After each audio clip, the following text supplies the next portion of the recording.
المحرق والنحاس القاتل ألف لام ميم صاد والذاريات وكاف ها يا عين صاد والطواسين وياسين ونون والقلم وما يسطرون والنجم إذا هوى والطور وكتاب مسطور في رق منشور والبيت المعمور وأقسام والأحكام ومواضع النجوم لما أسرعتم الانحدار إلى المردة المتولعين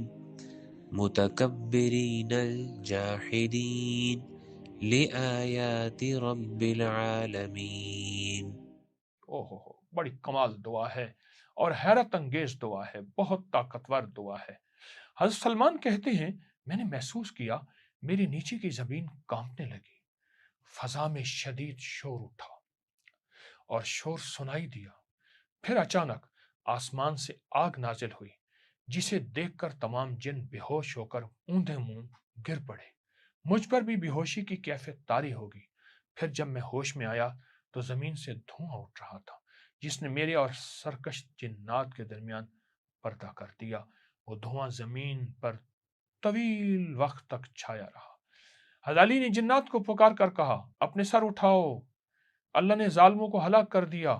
پھر اپنا خطبہ جاری رکھتے ہوئے فرمایا اے گروہ جنات، اے گروہ شیاطین، غیلان، بنی شمراخ، آل نجاح، دلدلوں، ریگستانوں اور ویرانوں کے رہنے والوں، دنیا کے تمام شیطانوں، جان لو زمین عدل و انصاف سے بھر گئی ہے جیسی یہ کبھی ظلم و جور سے بھری ہی نہیں تھی۔ یہی حق ہے، یہی حق کہ پھر بات سوائے گمراہی کے اور کیا ہو سکتا ہے؟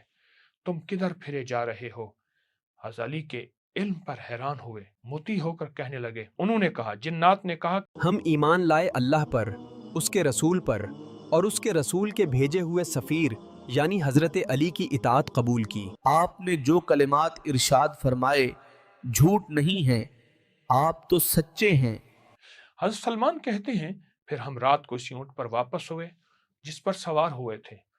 حضرت علی نے میری کمر اپنی کمر سے باندھ لی، فرمایا اپنی آنکھیں بند کر لو، دل میں اللہ کو یاد کرتے رہو۔ اونٹ ہمیں ہلکے ہلکے جھٹکوں کے ساتھ لے جا رہا تھا۔ وہ بزرگ جن جو رسول اللہ صلی اللہ علیہ وسلم کے پاس آئے تھے ہمارے پاس آگے آگے چل رہے تھے، یہاں تک کہ ہم الحرا پہنچے۔ یہ فجر سے پہلے کا وقت تھا۔ حضرت علی اترے، میں بھی اترا، اونٹ کو چھوڑ دیا، وہ چلا گیا۔ ہم دونوں مدینہ میں داخل ہوئے اور رسول اللہ کے ساتھ نماز فجر ادا کی۔ سلام پھیرنے کے بعد آقا نے دیکھا اور علی سے پوچھا تم نے اس قوم کو کیسا پایا؟ حضرت علی نے عرض کیا، انہوں نے جواب دیا اور اطاعت قبول کی۔ پھر پورا واقعہ سنایا اور رسول اللہ نے فرمایا وہ قیامت تک تم سے ڈرتے رہیں گے۔ جنات حضرت علی سے قیامت تک کیوں ڈرتے رہیں گے؟